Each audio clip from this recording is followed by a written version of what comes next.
Ship director Gopi ఆచార్య గారిని మాట్లాడవలసిందిగా request చేస్తూ ఉన్నాం.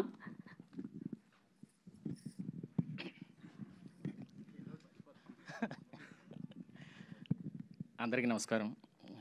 ఇక్కడికి వచ్చిన ప్రెస్ అండ్ మీడియాకి థ్యాంక్ యూ సో మచ్ మా ఈవెంట్కి వచ్చినందుకు.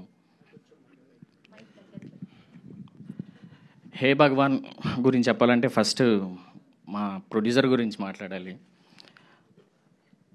మా ప్రొడ్యూసర్ గారికి ఎంత క్లారిటీ అంటే ఆయన మాట్లాడేది తక్కువ అయినా సరే పాయింట్ టు పాయింట్ మాట్లాడతారు.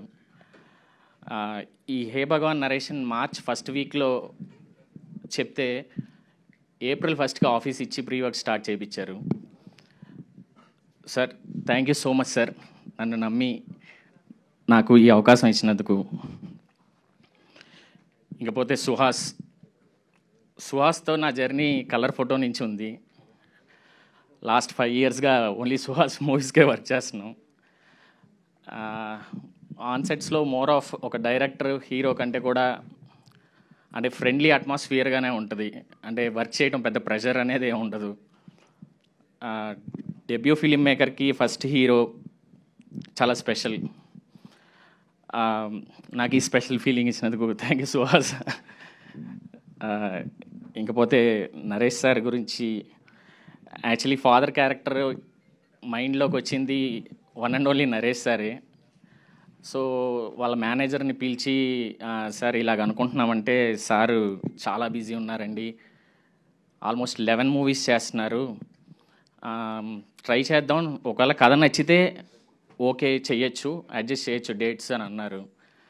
సరే భయంగానే వెళ్తే కథ యూజువల్గా మా అయితే ఒక 20 minutes 30 minutes వింటారేమో అనుకున్నాను. టోటల్గా బ్రీఫ్గా మొత్తం చెప్పమని చెప్పారు. కథ వినగానే సార్కి నచ్చింది, ఓకే చేశారు. Sir thank you so much sir. On సెట్స్లో కూడా అంటే ఎంత కంఫర్ట్ అంటే ఇన్ని మూవీస్ చేశారు, ఇంతమంది డైరెక్టర్స్ దగ్గర పనిచేశారు, ఎలా ఉంటుందో ఏంటో అనే చిన్న నర్వస్ ఫీలింగ్ ఉండేది. అలా లేకుండా డే 1 నుంచే నీకు ఎలా కావాలో చెప్పమ్మా అలాగే చేద్దాం అని చెప్పి చాలా కంఫర్ట్ జోన్లోకి తీసుకెళ్ళారు sir. Thank you so much sir. ఇంకా గ్లిమ్స్ మీ అందరికీ నచ్చిందని అనుకుంటున్నాను. ఈ హే భగవాన్ ఒక అవుట్ అండ్ అవుట్ ఎంటర్టైనర్. ఎంటర్టైన్మెంటే కాదు, ఒక మంచి ఫాదర్ అండ్ సన్ ఎమోషన్ ఉంటుంది మూవీలో. రిమైనింగ్ క్రూ క్యాస్ట్ గురించి ఫర్దర్ ఈవెంట్స్లో మాట్లాడతాను.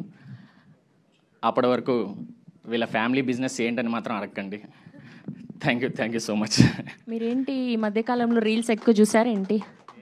హే భగవాన్ ఏ క్యా హువా అని పెట్టేశారు, అది చూసి అని లేకపోతే ఏంటి అని? యాప్ట్ ఇది, ఈ టైటిల్ యాప్ట్ అనమాట. మీకు సినిమా చూసినాక అదే ఫీలింగ్ వస్తుంది.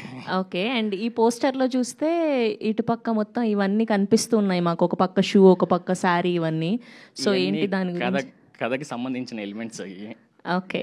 సో ట్రైలర్ లాంచ్ వరకు ఆగమంటారు, ట్రైలర్ వచ్చేదాకా. ఓకే, థ్యాంక్ యూ అండి, థ్యాంక్ యూ సో మచ్.